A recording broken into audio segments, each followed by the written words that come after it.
Fala pessoal, vamos comentar aqui o nosso segundo simulado, tá certo? Vamos lá, primeira questão. A respeito dos conceitos fundamentais de receita e despesa pública, julgue os itens que se seguem. Primeira, receita é toda a arrecadação de rendas autorizada pela Constituição Federal, leis, títulos creditícios à fazenda pública. Gente, definiçãozinha correta, tá certo? Isso aí consta, gente, no Manual da Receita Nacional e nas portarias mais específicas da Secretaria do Tesouro Nacional, tá? Eu tô trazendo essas questões inéditas com os textos baseados em outros instrumentos normativos, porque a CESP costuma cobrar alguns desses textos e os alunos que não estão acostumados pegam ali só aqueles textos mais comuns do MCASP, do MTO, até dos próprios materiais mesmo. Esses instrumentos eles são menos utilizados. Então, eu estou começando a inserir nos meus materiais os textos dessas instruções normativas que circulam em paralelo com a nossa doutrina que a gente já conhece, tá certo? Então, a primeira questão está correta.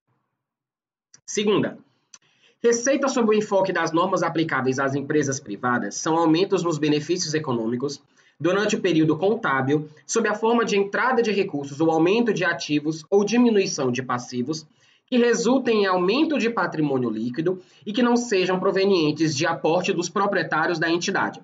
Gente, questãozinha perfeita sobre receita no enfoque das empresas privadas, tá? Então, assim, não tinha dificuldade. Eu trouxe essa questão basicamente para vocês terem noção que existem, além do conceito que a gente já conhece, né, de receita sentido amplo, receita sentido estrito, existe também receita no que diz respeito às empresas privadas. Tá? Então, aí eu coloquei para vocês a definição perfeita de receita sob o enfoque das normas aplicáveis às empresas privadas, tá? Como é que você matava de cara essa questão? Aporte dos proprietários da entidade. É o segredo para você matar que ele estava falando, de fato, sobre as normas aplicáveis às empresas privadas, tá certo? Então, segunda questãozinha correta. Terceira, o depósito em calção é uma receita extra-orçamentária do órgão, sujeita à devolução. Entretanto, se o licitante der um lance vencedor e não honrá-lo no prazo previsto, perderá a calção em favor do erário, que a incorporará como receita orçamentária. Gente, esse é o caso que eu sempre comento com os alunos, seja na hora de preparar o material ou na própria aula.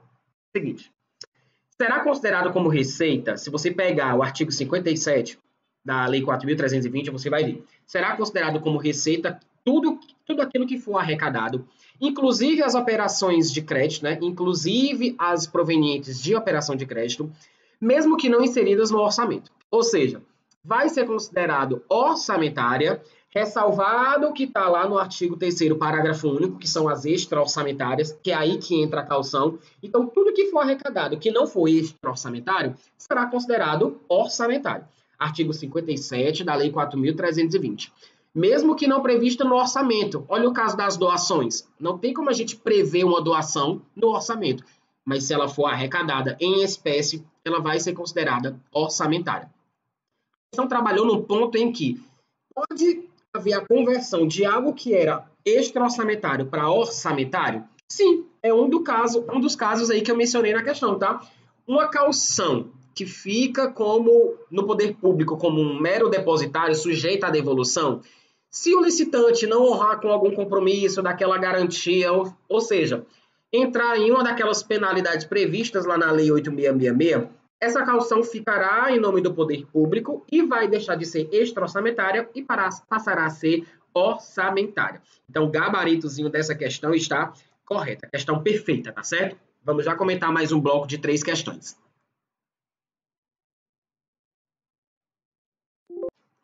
Vamos lá comentar mais 3 questões?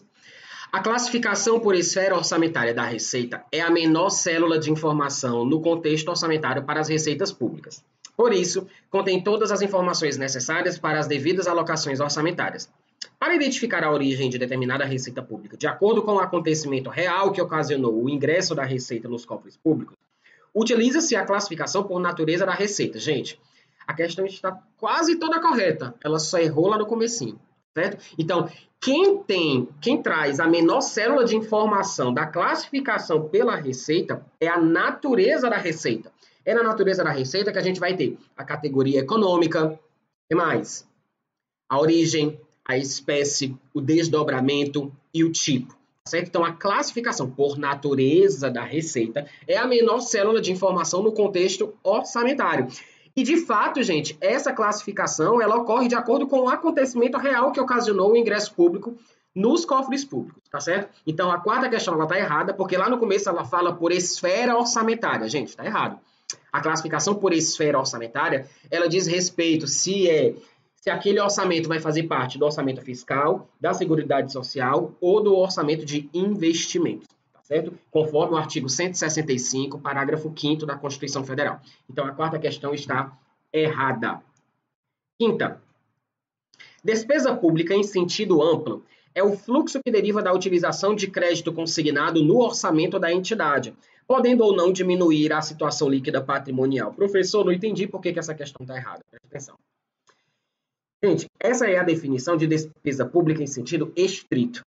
Despesa pública em sentido amplo é tudo aquilo que sai dos cofres públicos, seja orçamentária, seja extra-orçamentária.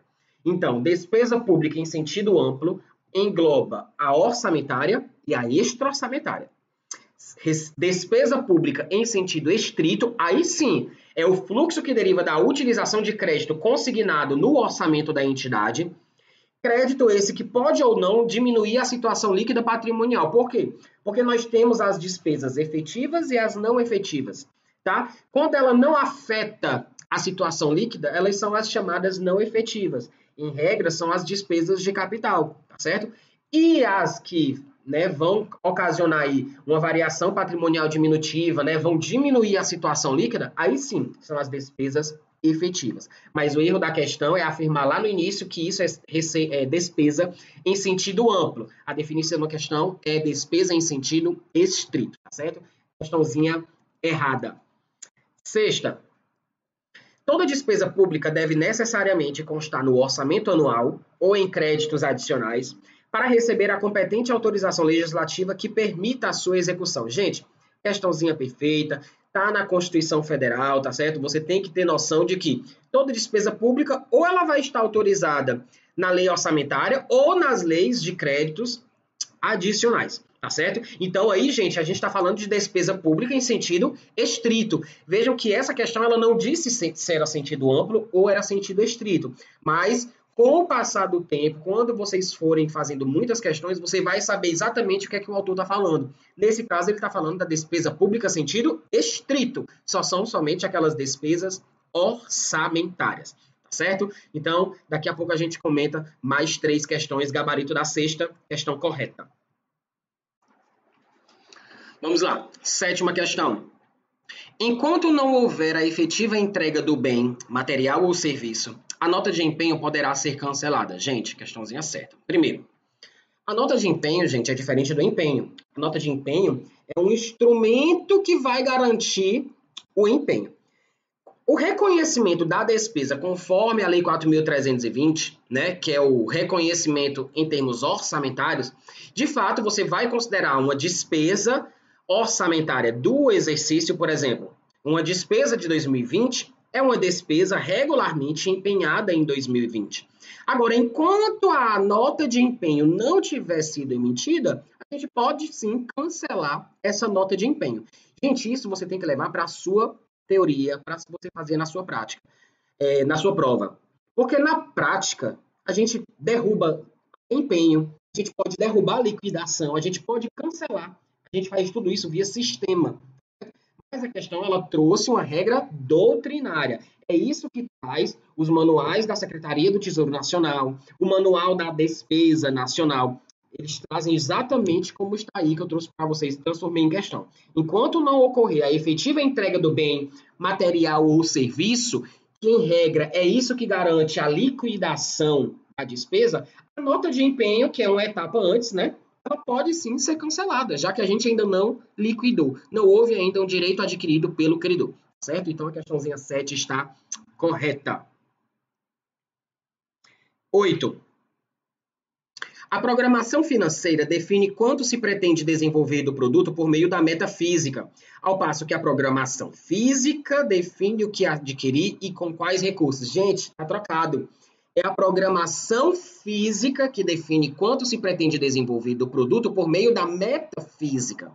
Ao passo que a programação financeira vai definir o que adquirir e com quais recursos financeiros. Tá? Então, eu fiz um trocadilho aí para vocês de propósito, tá certo? É a programação física no início e no final é a programação financeira que vai definir o que comprar e com quais recursos, tá certo? Então, questão 8, errada. 9. As contas orçamentárias devem ser, dentre outras atribuições, organizadas de maneira a facilitar a formulação dos programas. Gente, questãozinha tranquila. Primeiro, você tem que saber o que são essas contas orçamentárias. Quando você estuda contabilidade aplicada ao setor público, você vai estudar lá o plano de contas. Tá? Isso não tem a ver com a AFO, mas é um pouco mais aprofundado. Isso é quando você estuda contabilidade pública. Mas existem as contas orçamentárias, as contas patrimoniais. Todas essas contas, gente, no sistema, quando vocês forem trabalhar, se vocês passarem num concurso de nível federal, vocês vão trabalhar no CIAF. Eu aqui no TJ da Bahia, eu trabalho com o FIPLAN. Nós temos uns grupos de contas orçamentárias separados por fonte, por classificação, por unidade gestora, enfim. Os recursos, gente, eles não estão soltos, né, dentro de uma conta bancária, dentro de um sistema. Existem as contas orçamentárias, tá certo? Isso vocês vão entender um pouco mais na prática. Mas eu trouxe essa definição de contas orçamentárias porque ela já apareceu na prova da CESP de 2010, tá certo? Com um enunciado um pouquinho diferente. Mas a questão não deixa de estar correta, tá certo? As contas orçamentárias devem ser, dentre outras atribuições, organizadas de maneira a facilitar a formulação dos programas. No PDF comentado, eu coloquei uma parte do manual da despesa e da Receita Nacional com todas as atribuições, com tudo aquilo que as contas orçamentárias elas devem apresentar às pessoas, aos usuários que vão usar do sistema, tá certo? No PDF comentado, eu coloquei um quadrinho com todas as atribuições das contas orçamentárias. Então, a questão 9 está correta. 10. Com relação às definições de LRF, Lei 4.320, julguem os itens que se seguem, né? Esse último bloco de questões, vamos trabalhar com LRF 4.320. 10. Os instrumentos preconizados pela LRF para o planejamento do gasto público são os mesmos já adotados na Constituição Federal, PPA, LDO e LOA. Gente, essa questão está correta. Eu coloquei essa questão de propósito para alguns alunos, né? Quem estuda a Lei de Responsabilidade Fiscal fica um pouquinho com o pé atrás. Por quê? Vocês sabem que o artigo 3º da Lei de Responsabilidade Fiscal, né, o artigo 3º da LRF, ele foi vetado. Mas não é que ele foi vetado que na LRF não tenha nada de PPA. Não, gente. Apenas as atribuições do PPA que foi realmente, de fato, vetada na LRF. Tá? Se você quiser saber prazos, definições, atribuições, o que o PPA de fato traz, você vai para a Constituição Federal, no artigo 165, parágrafo 1º. Tá? O artigo 3º da LRF ele foi vetado, mas nem por isso ele deixa de ser um instrumento de planejamento previsto dentro da própria Lei de Responsabilidade Fiscal.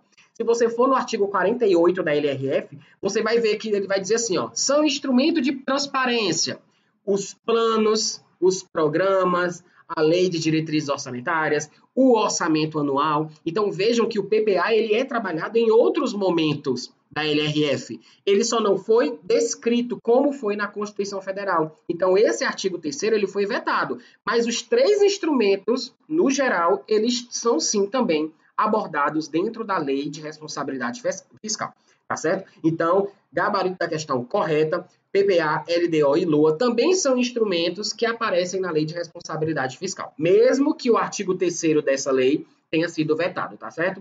Daqui a pouco a gente vai concluir as questões desse segundo simulado. Vamos lá? Comentar mais 3 questões? Vamos encerrar logo esse bloco, tá? A Lei nº 4.320 atribui à contabilidade pública novas funções no controle orçamentário e financeiro, garantindo-lhe um caráter mais gerencial. Professor, fiquei com medo dessa. Olha, gente, quem tem um caráter mais gerencial é a LRF, não é a Lei 4.320. A Lei 4.320, ela trata sobre normas gerais de finanças públicas. É uma lei de 64 que foi recepcionada pela nossa Constituição com o status de lei complementar. Por quê? Porque é para existir uma lei complementar que trabalhe sobre normas de direito financeiro, algumas lacunas que a gente tem lá na própria Constituição Federal, no artigo 169, tá certo? No artigo 165, parágrafo 9º. Então, a gente tem algumas lacunas que são preenchidas por meio da Lei 4.320, que foi recepcionada como uma lei complementar, embora materialmente ela tenha sido, formalmente ela tenha sido aprovada por lei ordinária em 64, ela foi recepcionada pela Constituição Federal como materialmente complementar. Agora, quem traz um caráter mais gerencial, gente, é a Lei de Responsabilidade Fiscal. Lá no artigo 1º você vai ver, ela vai instituir normas de gestão fiscal, ações planejadas, transparentes, controle, fiscalização, ou seja, quem tem um caráter mais gerencial e quem dá essas atribuições à contabilidade pública é a Lei de Responsabilidade Fiscal, não é a Lei 4.320. Tomem cuidado, questãozinha boa é essa, que CESP costuma muito cobrar, né? Compete a LRF dispor sobre, compete a 4.320 dispor sobre. Então, eu trouxe essa questão nesse nível para você entender de fato que quem tem um caráter mais gerencial, ou seja, mais voltado pela responsabilidade do gestor público, é a LRF, tá certo? Então, a questão 11 está errada. 12. No caso dos municípios, a receita corrente líquida corresponde à receita corrente total, subtraídas as contribuições ao regime próprio de previdência e assistência social, quando houver, além das compensações relativas à Lei Rauli. Professor, nunca ouvi falar dessa Lei Rauli. O que diabo é isso, gente? Essa Lei Rauli eu trouxe para complicar um pouquinho, para deixar uma pulga atrás da orelha de vocês, tá? Gente, essa Lei Rauli nada mais é do que uma lei de 96 que trata das compensações financeiras entre os regimes de previdência, RGPS e RPPS, né? Regime geral e regime próprio. Para aqueles servidores mais antigos que tiveram contagem de tempo recíproco, tá? Então, aqueles servidores bem antigos, na época que ainda era permitida a contagem de tempo recíproca, existe uma lei, né, de 96, que é a Lei Rauli, que vai disciplinar, né, essa compensação financeira entre os regimes de previdência. Então, gente, não torna a questão errada. É porque o nome dessa lei, Lei Rauli, ela não aparece na LRF, mas a LRF, ela diz, vai ser deduzido, né, da receita corrente líquida dos municípios as despesas decorrentes de compensação financeira. Ela não traz o nome da lei. Eu que coloquei aí para complicar a sua vida, tá certo? Então, o gabarito da 12 está correta. 13. Será considerada dependente apenas a empresa deficitária que receba subvenção econômica do ente controlador. Olha a maldade da questão, tá? Trouxe uma definição um pouquinho diferente do artigo 2º da LRF. Primeiro, qual é a definição que tem lá no artigo 2º da Lei de Responsabilidade Fiscal? Empresa controlada dependente, né? Primeiro, é uma empresa controlada. E o que é uma empresa controlada? É toda empresa cuja maioria do capital social com direito a voto pertença a um ente público. Se essa empresa controlada receber dotação para custeio, né? Ou seja, ela precisa de dinheiro para se manter, ou gastos em geral, pagamento de pessoal, ou seja, ela não é autossustentável, ou ela receba dinheiro, né, dotação para investimento, aí ela vai ser considerada uma empresa controlada dependente. Agora, existe um tipo de investimento que ela receba que não a torna dependente, que é o aumento de participação acionária. Então, essa é a definição que todo mundo conhece da Lei de Responsabilidade Fiscal. Aí eu trouxe um texto de uma portaria da Secretaria do Tesouro Nacional, certo? E ele diz exatamente isso. Ele transforma o texto do artigo 2º, ele aprofunda, para dizer o quê? Que só vai ser considerada dependente, claro, uma que já é controlada, apenas se ela receber subvenção econômica do ente controlador. Se você pegar essa portaria, você vai ver assim, ó. Considera-se também subvenção econômica a recepção de dotação para investimento, ressalvado o aumento de participação acionária. Ou seja, ela deixa bem claro que ela segue a mesma linha da Lei de Responsabilidade Fiscal, apenas com um texto um pouquinho diferente, tá certo? Questão 13 está correta. Penúltima questão. Está dispensado durante a integralidade do exercício financeiro em que vigore a calamidade pública nacional O cumprimento da regra de ouro, segundo a qual é vedada a realização de operações de créditos que excedam o montante das despesas de capital, ressalvadas as autorizadas mediante créditos suplementares ou especiais com finalidade precisa, aprovados pelo Poder Legislativo por maioria absoluta. Gente, questãozinha perfeita. E eu poderia ter parado só na regra de ouro, né? Mas eu ainda fui bonzinho, deixei toda a definição aí pronta já na questão para vocês. Gente, por que a regra de ouro está afastada? Gente, é novidade. Emenda Constitucional número 106, agora de 2020. Tá? Essa emenda, ela trabalha com diversos pontos relacionados a toda essa flexibilização de normas que a gente está tendo em decorrência, né, da Covid-19. Então, se você pegar lá a emenda constitucional número 106 desse ano, você vai ver lá no artigo: durante a integralidade do exercício em que tenha sido decretada a calamidade pública, fica o poder público afastado do cumprimento da regra de ouro. Novidade. Agora, preste atenção, gente. Essa flexibilização, ela está acontecendo decorrente da emenda. Mas a emenda não alterou o texto da LRF. O texto da LRF está mantido. O texto da Constituição Federal, né, artigo 167, inciso 3, está mantido. A emenda está flexibilizando durante o exercício que foi decretada a calamidade pública. Tá bom? Então, é uma norma constitucional, né, uma emenda, mas ela não alterou o texto das leis infraconstitucionais. Tá certo? Então, questão 14 está correta.